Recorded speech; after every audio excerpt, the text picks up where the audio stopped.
Una de las cosas que suele pasar con sagas literarias es que el autor basa cada una de las entregas en un tema diferente, pese a que puedan formar parte de la misma saga de acontecimientos, como aclaramos en mi vídeo sobre las diferencias entre arco y saga. Esto pasa obviamente con One Piece. Cada arco está determinado por un mensaje en particular que Oda nos quiere dar a los lectores, el cual es independiente del mensaje de la saga y de la serie en general, pero que va unido a todo eso pese a los cambios que aparenta. Es como un gran árbol genealógico de acontecimientos, donde los de más arriba son los más grandes, notorios y con más peso, mientras los de más abajo son los más pequeños, más simples y únicos. De hecho, nos podemos poner serios y decir que cada viñeta tiene un mensaje en particular por la suma de la imagen que vemos y el texto que nos dan, pero es más complicado entender viñeta a viñeta qué nos quiere decir Oda con verlo a sentido general en un arco. Por este tema es que insisto en que ante cada nuevo evento deberíamos de ser capaces de entender la idea del creador, o al menos preguntarnos el por qué, antes de lanzar una hipótesis apresurada provista de una lectura más apresurada aún. Lo que quiero que entiendan con esta introducción es que cada elemento de una historia tiene un porqué, una razón para estar. Tengan en mente que hay mil maneras en las que un escritor puede contar lo mismo, pero si elige hacerlo con los elementos que nos llegan, es porque efectivamente tiene sus razones y por ende tiene un mensaje detrás. Con eso nos vamos al capítulo 957, un grandioso capítulo, pero siento que recibió más atención por las recompensas que por el significado detrás de la historia de Garp, que nos cuentan en ese mismo capítulo. Y es que tanto lo visto en la isla de Wano como lo que nos contaron en este capítulo comparten mensaje, porque al final son parte del mismo arco. Y es que el mensaje que Oda nos quiere destacar en este tipo de capítulos es el cambio de generación. Oda ha tratado este tema en anteriores ocasiones, desde el inicio con Roger impulsando la nueva generación de piratas y formando la gran era de la piratería, y con Shanks diciendo a Luffy que no está listo, que no es su tiempo aún, y más aún con Luffy saliendo al mar por primera vez.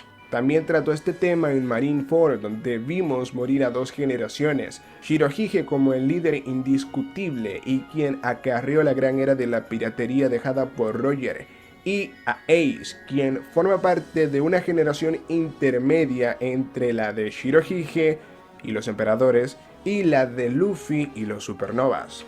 También tenemos a dos piratas que aseguran que serán los líderes indiscutibles de su generación, como son Tish declarándose a sí mismo como el más fuerte y que esta es su era, y a Luffy tocando la campana de Marineford reflejando el cierre de una generación y marcando el inicio de otra. Claro, esa etapa de cambio se retrasaría, y tras todos los eventos que hemos visto, tanto como Teach como Luffy no han podido cumplir con lo pautado en Marineford. Esto principalmente porque la vieja generación sigue vigente con personalidades como Kaido y Big Mom, y qué coincidencia que Oda los haya reunido en un mismo punto, uno que está destinado a emular los sucesos de Marineford. Pero la cosa no termina en eso. Oda nos deja en claro que no es la primera vez que pasa, que un cambio generacional había sucedido anteriormente. La muerte de Rox es lo que provoca este cambio generacional notorio. Es decir, la posterior creación de las tripulaciones de personajes como Kaido, Big Mom y Shirohige y el alza de Roger por encima de estos es lo que marca el reinicio de la generación. Cosa que también afecta a la marina con Garp y los allegados, claro está. Pero hay algo curioso, pese a que vemos que hay solo dos generaciones, siempre influyen tres o más en el cambio del mundo, donde una es desplazada, la otra toma el control y la tercera toma fuerza para influir en un cambio futuro. Por ejemplo, en Marineford estaban personajes influyentes de la vieja generación como Shirohige. Luego habían otros personajes de la generación actual, esa que no ha podido sacar a la generación más vieja, pero que se han hecho de un nombre que rivaliza con estos, como los almirantes, los Shichibukais, Ace y en especial Shanks, quien ha tenido el crecimiento más interesante de todos. Y también tenemos a la generación de novatos con Kobe y Luffy, por ejemplo. Y en los eventos recientemente contados de los Piratas Rocks tenemos estas tres generaciones también. Claramente la era de la piratería era de Rock. Roger vendría siendo su rival directo en este punto y personajes como Kaido, Shirohige y Big Mom serían vistos como novato cuando Rocks dominaba los mares. Cuando Garp y Roger lo eliminaron, Roger pasa a ser el líder indiscutible de esta generación y personajes como Shiki, Kaido y Big Mom, en especial Shirohige, pasan a ser los rivales del rey, ya que estarían tras él. Pero ese cambio de ser novatos a ser veteranos no se dio de inmediato para todos, tras la pérdida de su capitán. Esto principalmente porque los piratas que se harían de un nombre bajo las sombras de estos capitanes no habían nacido o no tenían la edad para luchar, lo que sugiere que hubo un tiempo de espera para el alza de esta generación de novatos y para que estos personajes como Kaido dejaran de ser vistos como novatos en sí. Por poner algunos ejemplos, pero Spearo y Katakuri tendrían solo 12 y 10 años respectivamente, Shanks apenas tendría 1, Ace ni en planes estaba, Ben Beckman tendría solamente 10, Marco tendría solamente 5. Eso por destacar a las piezas más importantes de los Yonkous actuales. Lo que sugiere que hay una cuarta generación que representa el futuro de la piratería. Con esto quedaría el panorama de la siguiente manera. Primero, líder de la generación, sería el pirata más poderoso sin duda. Segundo, rivales de la generación, aquellos que van por la cabeza del o los líderes. Tercero, novatos de la generación, quienes apenas inician en este viaje. Y cuarto, futuro de la generación, los que quieren ser piratas o lo van a ser, pero por jóvenes no lo son. Para los marines sería igual, siendo que el más viejo de ellos sería Kizaru. En el tiempo de la caída de los Rocks, este apenas tendría 18 años, por lo que seguro estaba iniciando su viaje dentro de la marina. Con los demás sería igual, aunque podrían estar, sería muy pronto para hacerse de un nombre sólido en esta organización. En el ataque de Ohara, por ejemplo, ya hace 24 años, tanto Aokiji como Akainu ya eran vicealmirantes, lo que sugiere que su ascenso fue más rápido entre comillas que el de los piratas como Shanks, quien para ese entonces apenas dejaba de ser un novato de la banda de Roger y pasaba a ser un novato como capitán de su propia tripulación. Lo que sugiere también que los piratas que presenciaron la muerte de Roger y los cuales en este punto eran novatos, pasaron a ser rivales generacionales en búsqueda de colarse en la cima de la piratería, derrotando al líder indiscutible de ese momento que era Shirohige. Y cuando los supernovas iniciaban su viaje, el primer muro a superar es exactamente ese. Shichibukais y personajes que están en ese nivel, personajes que ya tienen experiencia, que han vivido un poquito más. Hasta este punto creo que vamos bien, pero quiero hacer alguna aclaración. Primero, en esto no influye la edad tanto como el poder. Roger era apenas un poco más viejo que Shirohige, aún así se colocó por encima de este, y a su vez Shirohige era solo un poco más viejo que Big Mom y todos estos. Igual pasa con Shanks, quien pasó de novato a Yonko y apenas tiene 39 años, una edad similar a la que tenía Roger cuando derrotó a Rocks. Kurohige, por ejemplo, es visto como parte de la generación de Luffy solo porque no se hizo de un nombre, pero dio el salto de novato a uno de los 4 piratas que acarrea la generación en tiempo récord, y es solamente un año más viejo que Shanks. Pese a eso, su recompensa no refleja su estatus actual. Y Luffy, por ejemplo, tiene apenas 19 años, razón por la que personajes de una generación superior como Crocodile, Katakuri y O'Queen lo han subestimado desde el principio, y lo han tratado como un mocoso. Y ni hablar de Kaido, quien de plano solo quiere aumentar su poder como seguramente hizo su capitán con él en el pasado. Y esa es otra cosa, pese a que actualmente hay 4 Yonkous, el más cercano a ser toda una leyenda como los anteriores Roger y Shirohige sería efectivamente Kaido si hablamos de recompensas. lo que parece una buena jugada por parte de Law el colocar a este como el enemigo a derrotar, siendo el pez más gordo de la generación antigua. Mira que está viejo. Otra generación que debe destacar, y la última, sería la de los ancianos. Personajes como Kureha y Zeph, y hasta cierto punto Garth y Rayleigh, pese a que se puedan mantener como relevantes, son de una pasada generación, de la misma de Rogery, Kureha mucho más vieja aún, y su papel es el de mentor. No es raro que actualmente sean súper fuertes, pero no hay que negar que, por lo dicho anteriormente, forman parte de otro periodo de la historia. Estas 5 generaciones chocarán en Wano, cambiando radicalmente todas las fichas del juego, porque esta será la guerra que cambia el rumbo del mundo. La de los viejos, que una vez fueron lo mejor del país con Yasui y Hyogoro, y el propio Orochi, quien representa la decadencia del país de Wano, pese a estar en la situación más privilegiada, se ha echado a perder por las comodidades. Esto le da otro sentido a su apariencia, ¿verdad? Esta generación va a ser determinante, pero si nos fijamos, su papel es más de guía y mentor hasta el momento. Luego está la de los líderes generacionales, con Kaido y Big Mom. Como se habrán dado cuenta, esta puede ser la última intervención de estos dos, pues posiblemente mueran, dando paso a que la generación de rivales se hagan cargo de acarrear la misma. Luego están los retadores o rivales de estos más viejos, piratas que ya se hicieron de un nombre. La llegada de Kurohige podría ser obvia, aunque tengo otra teoría que voy a compartir un poquito más abajo.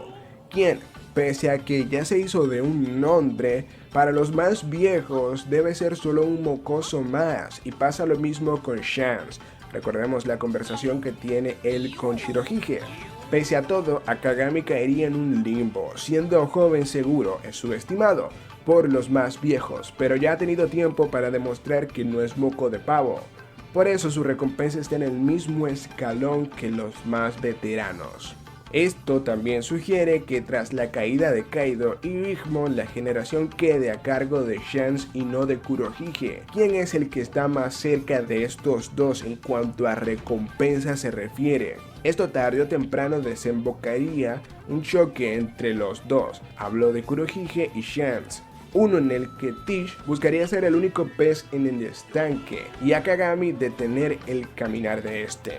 Al igual, Shanks podría ser el último peldaño para Luffy, siendo un rival al que tiene que superar para llegar al nivel de las leyendas que superan sus recompensas, obviamente Shirohige y Roger. Porque sí, si Shanks y Kurohige participan en Wano, sus recompensas aumentarán. La de Shanks superaría a Kaido y la de Tish llegaría a niveles de los 4 emperadores, siendo que está en el escalón que representa la mitad de un Yonkou. Por si se lo preguntan, los equivalentes a este rango en la marina serían los almirantes. Personajes como Fujitori y cualquier otro almirante que pueda llegar a este país puede caer en este rango de rivales generacionales. Luego tenemos a los novatos, es decir, Luffy y compañía. ¿Por qué Luffy sigue siendo un novato para los ojos de los demás? Ha tenido un crecimiento muy rápido, tanto que los más veteranos dudan de él.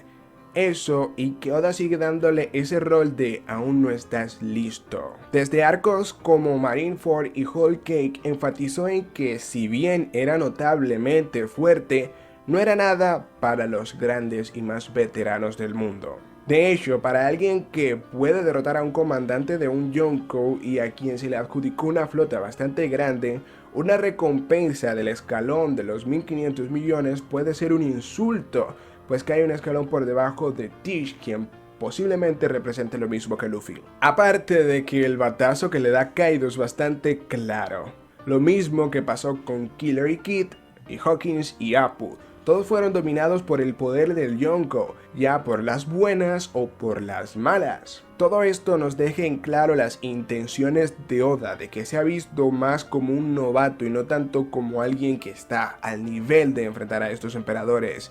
Pero en el momento en el que se dé el cambio generacional dejando a Kaido y Big Mom atrás, ese estatus que tiene Luffy cambiará totalmente.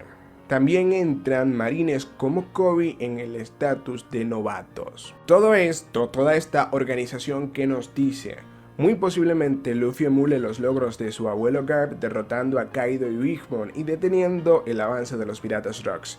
Eso es lo que creo que pasará dado el tremendo capítulo y lo contundente de la información que tuvimos en el 957.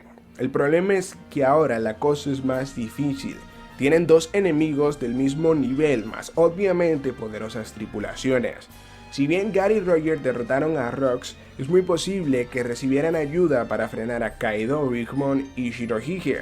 Al final eran novatos con un poder sin igual, y dejan en claro que ahora son mucho más fuertes, por lo que seguro tenían aliados que no fueron mencionados, porque se cae de la mata en el sentido de que puede ser muy obvio. Por ejemplo, Roger seguro tenía a grandes en su banda como Rayleigh y Scopper que pueden haber ayudado en esta causa. Diciendo que estos tres escaparon, es interesante saber cómo se dio todo. Para mí es evidente que la pelea de Garp y Roger fue versus Rocks y no versus cuatro personajes como son Big Mom, Shirohige, Kaido y Rocks. Lo que sugiere que los demás, es decir, estos tres emperadores del futuro, fueron retenidos por otros personajes poderosos también. El punto es que ahora hay dos de ellos y como tal deben ser derrotados ambos y sus tripulaciones tienen que caer. Anteriormente vimos dos frentes. Alianza Marines Piratas versus los Piratas Rocks. De llegar a Wano, personalidades como Tish, la cosa se partiría y no sería solamente dos frentes. Y como están las cosas, una alianza entre Luffy y Tish es imposible. Por eso hay que rescatar dos eventos previos. Uno visto en el capítulo 956, que fue otra masterpiece de Oda, donde Kurohige se interesa por una noticia y marcha hacia otro punto, el cual presumiblemente no es Wano. Esto es interesante y retrasa su participación en este arco.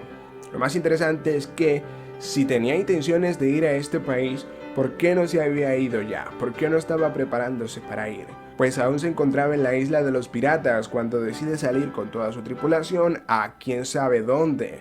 Teoría que estoy pensando y que en algún punto subiré en el canal, tranquilos. Es decir, que si tenía intención de ir a Wano, ¿por qué no se estaba listando para ir a Wano? Esto es lo interesante. En ese sentido, Oda puede dejar a Kurohige fuera de esta guerra, pero darle algo de peso que sea equivalente a su participación en la misma.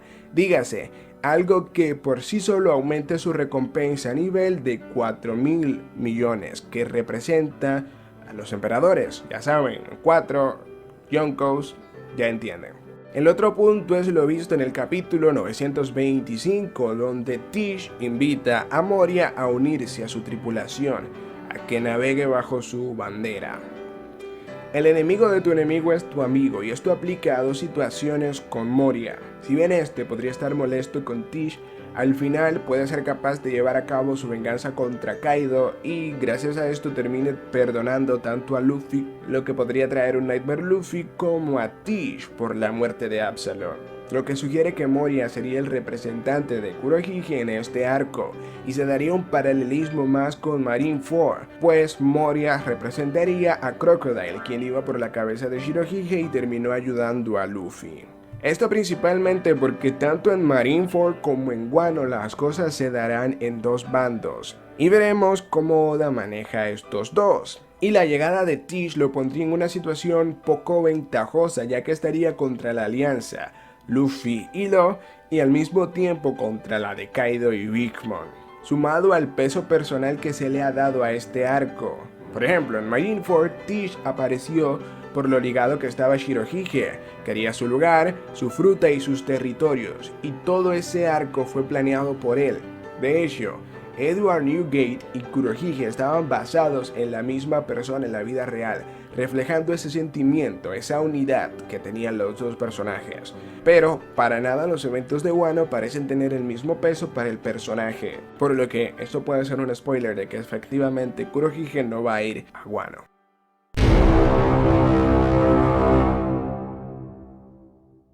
Y con este factor personal en mente nos vamos a Shanks, quien sí irá a Wano con el objetivo de ayudar a Luffy. Pero más que eso, por cumplir el sueño que tenía Oden. Me sorprendió un montón ver la primera página del capítulo 958, donde vemos a Shanks y Buggy ofrecer su ayuda a Oden con el objetivo de abrir las puertas de Wano. La empresa que se está llevando a cabo es con el objetivo de vengar la muerte de Oden y abrir las puertas de este país al mundo. Shanks y Buggy podrían llegar a este país con el factor personal que tienen con Oden, y apostaría que pese a que Luffy sea quien derrote a Kaido, que tanto Shanks como Buggy se robarían parte de los logros del novato por su reputación actual. Sería brutal ver a Buggy ascender al rango de Yonko por lo que pasa en este país. Bromas aparte, déjenme saber su opinión al respecto. ¿Qué esperan de Shanks o Tish en este arco? Es importante para mí saber esto para futuros vídeos. En fin, la última generación y por ende el futuro de la piratería, Oda lo refleja en tres personajes que son el futuro de Wano y al mismo tiempo posiblemente el de la piratería. Un buen inicio para cualquier historia si Oda decide recontar One Piece. Tenemos primero a Momo como hijo de su padre que es quien tiene más peso en este arco, pero en algún punto dejará de ser el niño de papi y se convertirá en lo que debe ser. Con la fruta del dragón, que aunque sea Smiley no deja de ser un dragón, ocupará el puesto del Shogun, como quiere desde hace tiempo. Y no solo esto, sino que gracias a esta fruta será visto como el guardián de este país, puesto que actualmente se le da a Kaido. Tama, la heredera de la voluntad de Luffy y de Ace, seguirá su propio camino como capitana pirata en un futuro, siguiendo el camino que marcaron estos dos para ella. Así como Shanks inspiró y salvó a Luffy, así pasará con Tama. Y por último, pero no menos importante, tenemos a Toko, última descendiente del clan Shimotsuki, y con uno de los pasados más intensos de todo Wano. Marcada por las Smiley, se convertirá en una de las pocas mujeres capaz de usar una espada en este país. No por nada, Oda ha puesto a estos tres a cargo de los Mugiwaras, pero más especial a cargo del trío monstruoso. Los tres han tenido historias con la comida como Sanji, ya vimos la gran movilización que hicieron por salvar a Tama y a Toko, Luffy Zoro en un lado y Zoro y Sanji en el otro. Junto a eso Tama tiene relación con Ace, Toko posiblemente con Kuina y Momo es igual de pervertido que Sanji. Oda ha tomado elementos de los tres y los ha mezclado para dar con personajes que han influido con la trama de Wano y lo seguirán haciendo. En algún momento cuando la generación vuelva a cambiar de manos después de los eventos de Wano, ya sea de manos de Tish o Shanks a Luffy, podrán ser vistos estos tres personajes de Momo, Tama y Toko como futuro, el futuro de One Piece. En definitiva, no creo que tenga nada más que decir. La vida es un ciclo y One Piece también. Como siempre, si el video les ha gustado, pueden dejar un pulgar arriba y compartir este con sus amigos. Suscríbanse para más contenido genial y cool de este mismo estilo. Como siempre, y por si no lo saben, les habló el cazador de piratas. Hasta una próxima vez. Nos vemos.